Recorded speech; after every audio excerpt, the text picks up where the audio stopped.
my name is Lily, and we're part of Swiss Africa, or Shaping African Women in STEM.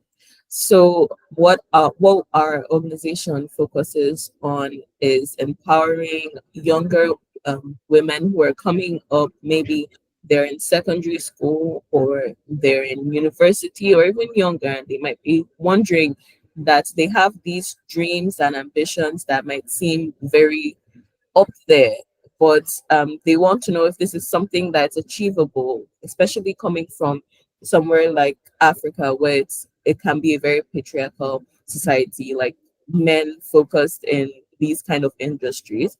So we're just using this avenue as one to show them that yes, this is achievable. There are women who have done this as well, and we're also using it at the same time. We're also using this avenue at the same time to encourage, to celebrate those who have gone ahead like yourself and done amazing things, and also give an opportunity for them to share their stories and be celebrated as well by the world.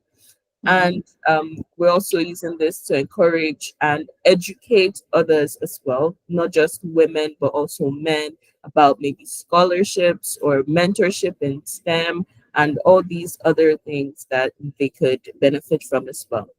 So, yeah, that's just a little about our organization. And may we get a brief introduction of who you are and your role in STEM? Awesome. Thank you so much, Lily, and thank you for having me. My name is Temilade.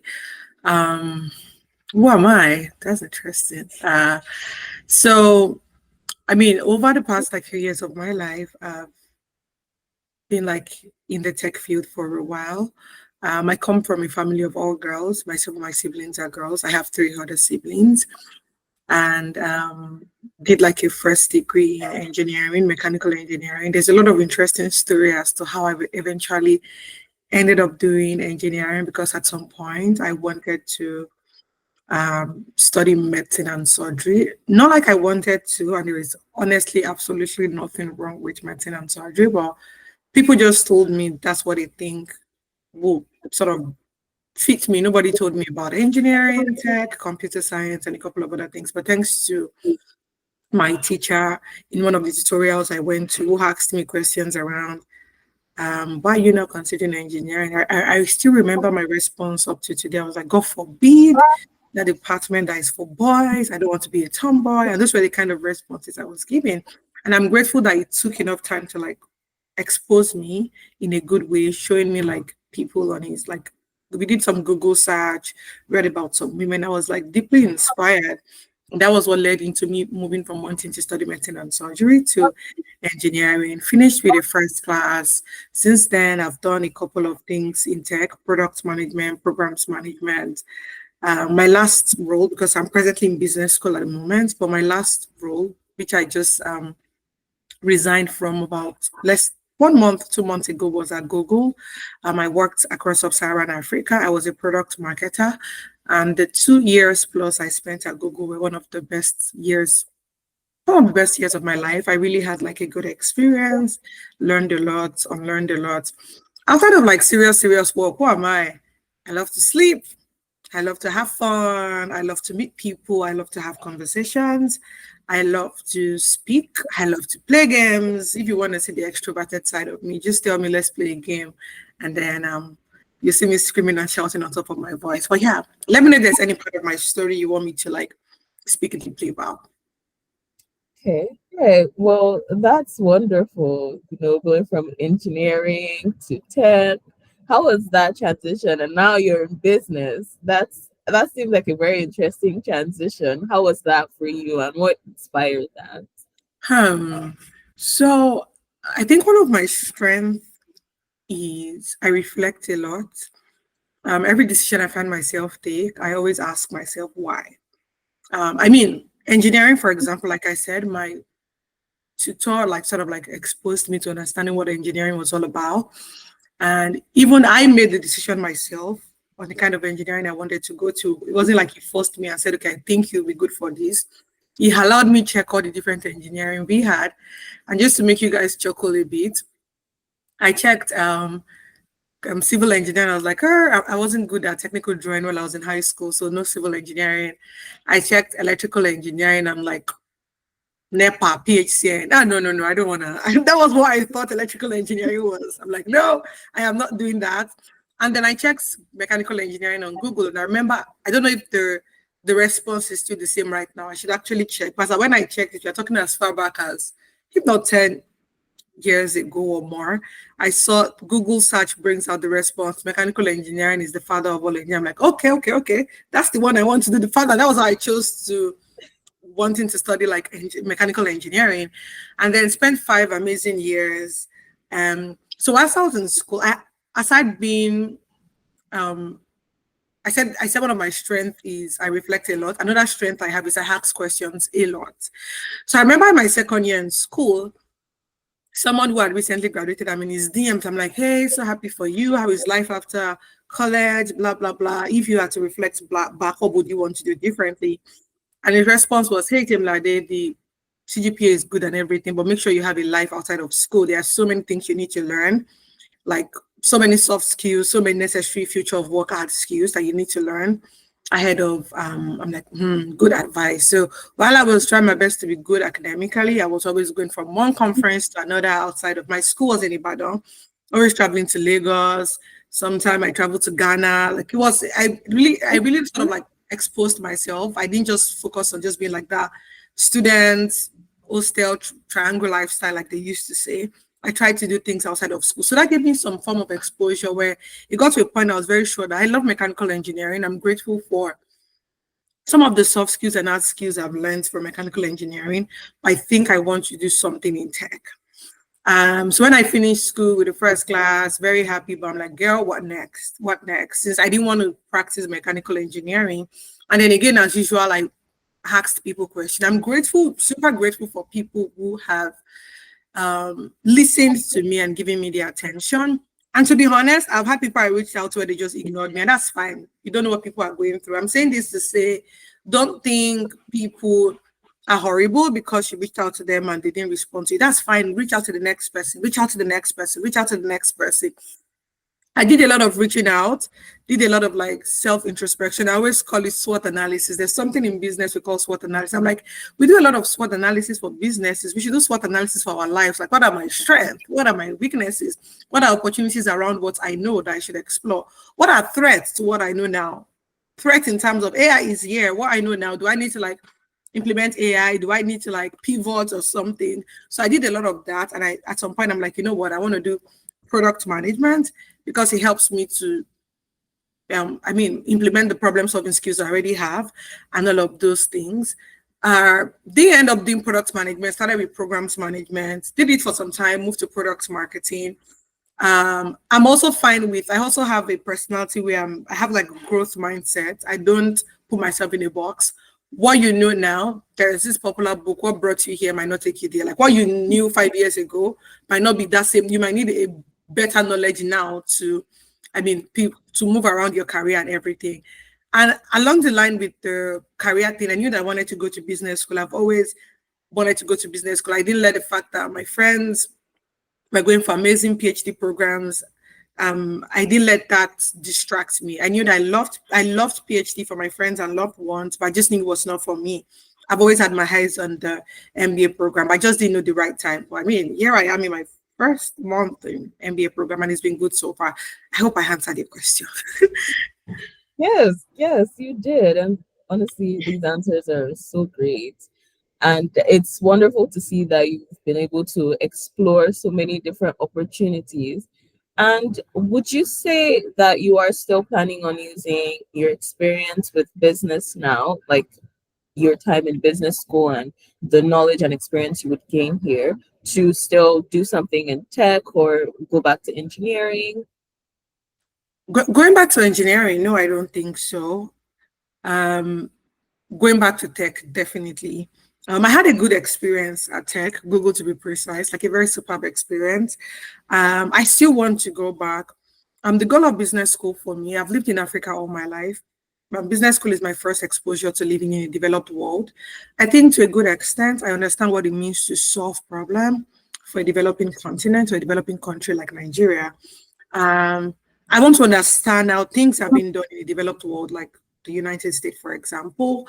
I want to learn some skills, hard and soft, that would be very helpful because I'm very passionate about Africa and Nigeria, to be precise. There's still a lot of amazing things I plan to do there. But I want to be here for like a while, gather as much knowledge as I can, get good network such that when I'm ready to like go back to Nigeria, I think I have enough knowledge, enough network to like play my own part in making the country better, really. So to answer your question, I'm still definitely going back to tech. Maybe not engineering. I mean, I can't say, but for now, tech still has like a special place in my heart. So post business school, I'm definitely exploring going back to tech. Fingers crossed. Let's see what happens. That's wonderful. Like, it's very interesting that these days we're really open to the different opportunities that it doesn't have to be like something that's solely tech or something is solely science based or art based, but we're able to see the different opportunities to blend the two. And it's great to see you doing that with business and tech. That's wonderful. Do you mind if I come in briefly? Sure. So I wanted to also explain how I think people should look at career. I've asked myself what matters to me, and many things matter to me, but two core things are: number one, problem solving, and number two, making impact. And I say that because it's fine even if I end up in engineering post MBA.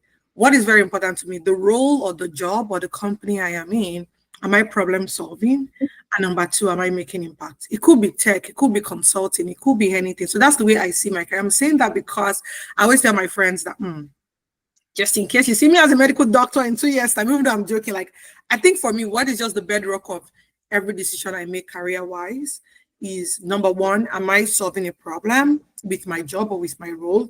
And number two, am I making impacts that I can feel and see? And for the company itself, I'm more concerned about, is it a company that is forward-thinking in terms of like innovation? Are there like opportunities to grow as an employee? So those are things I used to like make my career decision. Right now, it's looking like tech. I mean, I could meet an engineering firm that I'm like, okay, these guys actually tick the box for me. And I'm like, okay, let me just go with them. Yeah.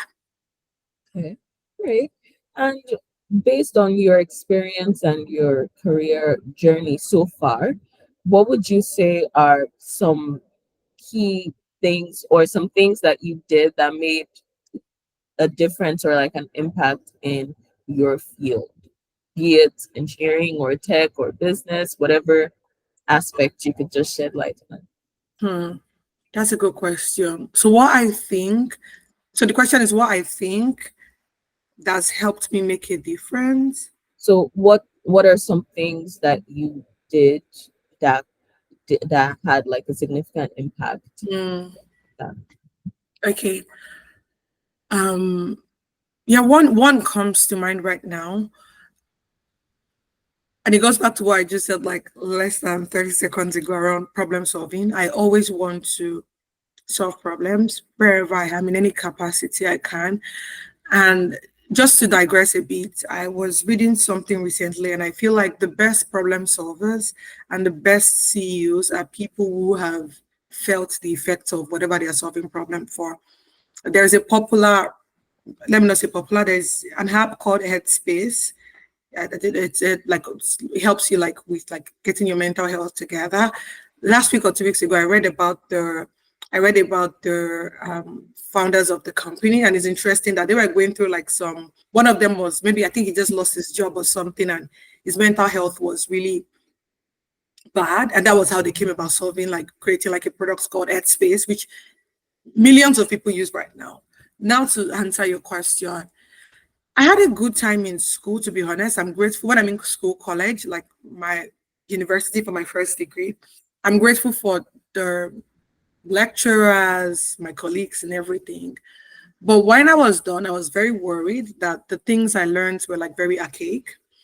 They were like things that I'm like, hey, the world has moved 100 years forward. Looks like I'm still learning things that are 100 years backward. And it's fine. I guess it's just like the structure of the education system of the country for now. I'm being optimistic about the education system of the country. So it got me really bothered. And I'm like, people finish with like first class degrees and they're finding it hard to get a job, not because they are not good, but because they don't have the relevant future of work to I mean, and some of them are good with the hard skills, but soft skills like communication, teamwork, they are not so good. I'm like, you know what? That's a problem. Let me see. That's a problem I faced. That's a problem I see millions of Nigerians and Africans face. Let me find a way to solve that problem. So myself and a very good friend, Elijah, we started something called Student Build. We did it for about 2 years. So the goal of Student Build was to help university students whilst they are learning from school. They also get to like learn necessary like future of work skills that are very helpful for them post finishing school. We even went as far as even matching them with like internships where they get to like, because again, you're done with bachelors, they're telling you they're looking for someone that has 3 years of work experience. Like, what's going on? 3 years? How? Where do you want me to see from? So we realized that okay, there are some internships that students are expected to take within school. So those were the things we tried to solve for with student. We did it for about 2 years. It's still one of the proudest things I've done in terms of like solving problem. We even had a conference during the pandemic where we had over 1,000 students. It was virtual, by the way. Over 1,000 students. We had speakers from all over the world who are like thought leaders in their field. So I say that to say that I saw a problem. Elijah and I saw a problem. We thought a problem that we have also like been a part of, like in terms of we faced that problem as well. I'm like, okay, let's help as many Nigerians and Africans as we can get to help navigate that phase. And even up to now, I still hear people ask me, "Hey, Student Build, what's up with Student Build?" Even from the name Student Build, they're trying to help student build themselves. Like, what's up with Student Build and all of those things. But it's one of the things I'm very proud of. And you can say what skills helped me. I always want to remind people that when it comes to tech in this present generation and time, I would even say even the soft skills are even much more needed than the hard skills. In terms of learning how to code, you can learn how to code 3 months, 6 months. But in terms of soft skills, emotional intelligence, teamwork, and all of those things, those are things that I learned within my 5 years of college. Like we have group assignment and all of those things. I had to learn teamwork. I had to learn emotional intelligence. I had to learn how to communicate, both written and speaking communication. So those were, so I would say the soft skills helped me in navigating like the 2 year time at Student Build. Yeah. Okay. Oh, that's amazing. And honestly, the program, it's the student build, it sounds so intriguing. I was about to ask, oh, are you still going on? But No. We stopped at some point. okay. All right. Well, it was an amazing thing. I'm sure it's really helped a lot of students. And this is also like really fundamental, because even some students are like, after school, what's next? Like you said. So this is an amazing opportunity, even for those who were able to Exactly. benefit from it. Yes, that's wonderful. And Thank you. have you encountered any misconceptions or stereotypes during your time in STEM? Of course, yes. Um, mm, I would say that I remember my penultimate year internship. I did it with one of the like great oil and gas firms or health oil servicing firms we have in Nigeria. To be honest, I was very timid. I think of all the 4 people in my school that were selected to be placed in that company, I was the only girl. Shout out to my other friends. They really made the time worthwhile. I remember my first day resuming in that company. The engineer I met was like, just normal, hey, what's your name? I told him. Then he's like, what school are you from? I told him. And then he's like, and you're here for internship. I'm trying to like speak the way you speak. I'm like, yes. I said, are you sure? It's serious work we are doing here. Oh. We are not here for joke. We are not here for fashion. What did you even study again? I said mechanical engineering. And in chocolate, I was like, mechanical, is it your parent? And I'm like, oh my God, like what is going on here, sir? Like, kilo shell and be. I was very pissed. I was discouraged. I mean, I was already scared on my first day.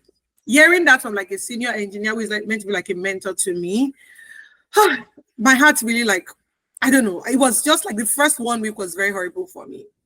And it's sad that those things still happen. I even remember when I decided I was going to do mechanical engineering, I was speaking with like a distant cousin. I won't call him my close cousin. He was doing computer science. It was in his second year. I was about to resume my first year mechanical engineering. And it was like, why did you choose that course? Hey, if you're my blood direct sister, I will not allow you to choose it. Me that I'm in computer science, if I'm suffering, you can choose mechanical. I was already very scared ahead of resuming school. So I'm saying that to say it's unfortunate that even some people who are meant to, I mean, the good thing is I'm grateful that there are so many programs that help men reorient that, hey, you're meant to be like allies to like women who are trying to like go into like this field. I feel like it's sad that there are just so many like you said, stereotypes that makes a woman think some things are not for you. Because I can't do this as a guy, I think that it will be much more harder for you. One of the things I always do, and I started doing that when I got into my first year in school, my male friends, I involve them in conversations around. I'm like, all we are not trying to like take your jobs or take opportunities from you. All we are trying to do is like just encourage girls to dream big and not see themselves as, okay, I should be in this circle and not in this square. So I have those conversations with my male friends a lot. When I host STEM programs, I bring the men on board to come and talk as well. I just don't, let's not make it women. We need the men to also bring their perspective to things and also help reorient their male friends as well regarding these things. And I feel like what's very important, and shout out to my tutor, Uncle Chimeze, we need to, there's this thing about career, they will say show, don't tell. Even when it comes to like helping women understand how to like mentally break this stereotype, we have to show them women who have done it, and don't not just tell them, I know one woman, show them the woman. Don't just say there is somebody, show them the somebody. Because images are very powerful, by the way. Uncle Chimeze gave me his phone. We were Googling like women, and I would read about them like, I would see YouTube videos on them. Wow. So those are things that helped me build like good images in my head. Okay, I remember woman A, woman B, woman C. So I would say that in terms of like helping to like break these stereotypes, as men, as women, we should always show other women, these people that have done this thing. Let's not just tell them that somebody exists like you. Let's show them, share people's story from this person was once like you, see where the person was at, these were the struggles that the person faced, this is how they navigated it, blah, blah, blah. Yeah. Oh, thank you so much for that. And I believe our final question for the interview today would be, do you have any other advice or encouragement you would like to provide to young women, young females coming up or considering studying or pursuing a career in STEM? Yeah, sure, I do. I will start by saying that tech is huge, STEM is huge, tech is huge, but the good thing is there is like so many opportunities, especially for you as a woman, and even opportunities that fit your like personality, your strength, your weaknesses. And I would say that before any lady dives into like anything in the field of tech, I would always say do like a proper research and find out like what works for you, what fits your skill set, what are things you are eager to like learn. Because for example, at some point I did so many things. I mean, they say in the doing you become. I tried a couple of things and realized that this thing is not for me. There was a time where I was like, I'm going to be a machine learning engineer. I'm going to be a machine learning engineer, which is fine. Shout out to machine learning engineers, but I didn't have like a proper learning structure. So each day I was getting, my learning system was just like all over the place, and I got really discouraged. And I'm like, you know what? But what made me make that final decision was I did have conversation with one or two machine learning engineers I had within their sphere. And this was as far back as 5, 6, 7 years ago, by the way. Things might have changed now. And then I was just a little bit worried that this is their job, and we just sit there in front of laptop. I'm like, no. Me, I want a job where I'm doing PowerPoint slide, I'm presenting, I'm talking, I'm traveling. That was what I wanted. I mean, I'm very sure that machine learning engineering has evolved to something like this. But then I'm like, this sounded like, I felt like I'll be bored doing it. So I say this to say, don't just say, I want to be like Lily because Lily is a machine learning engineer. Ask Lily what her day-to-day entails. Try. And it's fine if you try to say, okay, you know what, let me take some courses and all of those things, and you end up not doing it. It's fine, but at least you know you tried to fall in love with that role or fall in love with that whatever, and it didn't work out. Then move to something else. And I think what's very important is, like I said, show, don't tell. When you are even taking like courses, work on projects that would expand what you know, projects that would challenge you. Because in reality, when you go for like job interviews, even if it's at the entry level, they're asking you, tell us the time. You say, oh, I have my Audacity certification, I have my Udemy certification, I have my Google Career certification. Nobody asks you about your certificate. They ask you, tell me an example of something you've done. I remember a senior mentor said something that I'm like, That is literally what an interview is. She was trying to pivot from mechanical engineering to, if I'm not wrong, DevOps engineering or something in tech. But and then they asked her, tell us a project you've worked on. And she loves to bake. She bakes a lot. And she did share how, because she was having so many cake order, like people were ordering cakes a lot, she created an Excel sheet that says, okay, if it is cake of this size, cake of this quantity of flour, I need quantity of, excuse me, quantity of flour, I need quantity of sugar, quantity of yeast, blah, blah, blah. She created an Excel sheet for it such that this she has like 10 orders. She's not using 2 hours to think about how many quantity of something do I need for each of these. She just puts it in the Excel sheet. Okay, big cake, 3 layers. The Excel sheet tells her what she needs. And that was what she told them in the interview. And she got the job. She didn't have to say, oh, I built a machine learning engineering model that, I mean, those things are good. But my point is, even very little things you've done, like you've applied tech or STEM or engineering, to talk about it, do make all the things you learn, like you learn like on a course, make like a practical concept of it that you can always talk about anywhere, because practical help you like understand the concept so well, and it also gives you like a deeper sense of how those things could be applied in reality. That's one. Number two, I'll say communities. Hey, please. Communities have helped me. I'll be a very big liar if I say, oh, I'm self-made, I made myself, I was just figuring things out myself. No, communities have really helped me. Google Women Techmakers, Women in Engineering. And the good thing is there are hundreds of this community now. She Codes Africa, there is SWIS. I mean, there are so many communities out there. Please join. Now, it's not just by joining, actively participate, because communities have honestly helped me keep myself motivated. And some of these like sessions they have, career sessions, panel sessions, and all of those things. And I've met amazing people through some of these communities as well. And some of these people have ended up being like friends. Some of them are now senior managers. Like, I tried my best while I was trying to network upwards. I was networking horizontally as well. So I wasn't looking down on anyone. The person you meet today who is still an aspiring something like you, in 3-5 years time, the person is no longer aspiring. The person now works in those companies, and you need that network of people to like maybe help you with referral, help you check your resume and so please join communities and actively participate. I would say that two more and I'm done. I would say that whilst you're working on the hard skill, please work on your communication and presentation skills. Very, very important. I don't want you to be so focused on the hard skill where it's not time to show. Like I said, show, don't tell. And then you're finding you're very shy. I used to be very shy. I'm still sort of like an ambivert, a bit shy, but thanks to me trying like to put myself out there with communication and presentation has helped me overcome that shy part of me to some extent, because it's not just about being technically profound. You need to be able to, interviews are more like being able to even connect with people, not just I know how to do ABC, know how to talk about yourself and even the project you've done. Two more, and I'm fine. Please put yourself out there. I used to say that one platform, I'm an ambivert. I'm on social media. The one that has been like great blessing to me is LinkedIn. God bless LinkedIn. God bless the founders of LinkedIn. I say this with a sense of humility. 3 jobs I got post college were all through LinkedIn. Even my Google job, the recruiter reached out to me on LinkedIn.